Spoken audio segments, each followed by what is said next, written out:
દીવમાં ભારત સરકારના national health mission અંતર્ગત રાષ્ટ્રીય બાલ સ્વાસ્થ્ય કાર્યક્રમ સંબંધિત બાળકોનું આરોગ્ય પરીક્ષણ. રાષ્ટ્રીય બાલ સ્વાસ્થ્ય કાર્યક્રમ અંતર્ગત પીએમસી સરકારી ઇંગ્લિશ મીડિયમ સ્કૂલમાં બાળકોનું સ્વાસ્થ્ય ચેક કરવામાં આવ્યું. નેશનલ હેલ્થ મિશન અંતર્ગત 0 થી 18 વર્ષ સુધીના તમામ બાળકોનું નિયમિત આરોગ્ય પરીક્ષણ, રોગોની વહેલી ઓળખ અને સમયસર સંપૂર્ણ મફત સારવાર ઉપલબ્ધ કરાવવાનો છે. CHC ગોગલા દીવની RBSK ટીમ, જેમાં ડૉક્ટર જાગૃતિ સોલંકી, શ્રી ટિંકેશ બામણિયા તથા તેમજ અન્ય સ્વાસ્થ્ય કર્મીઓ જોડાયા. આ ટીમ દ્વારા તપાસમાં બાળકોની હાઇટ, વજન, હિમોગ્લોબિન, આંખો, દાંત અને ત્વચાની તપાસ તેમજ અન્ય જરૂરી ચકાસણી કરવામાં આવી.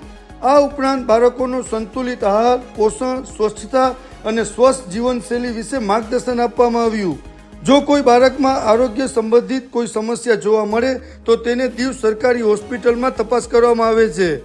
RBSK કાર્યક્રમ ખાસ કરીને બાળકોમાં 4Dની વહેલી ઓળખ ઉપર ભાર મૂકે છે, જેમાં જન્મજાત ખામીઓ, પોષણની ઉણપ, વિવિધ બીમારીઓનો સમાવેશ થાય છે. RBSKનો મુખ્ય ઉદ્દેશ માત્ર બીમારીની સારવાર કરવાનો નથી, પરંતુ દરેક બાળકને સ્વસ્થ બાળપણ, યોગ્ય પોષણ, સમયસર નિદાન અને ગુણવત્તાસભર સારવાર મળે અને તેનું ભવિષ્ય ઉજ્જવળ બને તે સુનિશ્ચિત કરવાનો છે.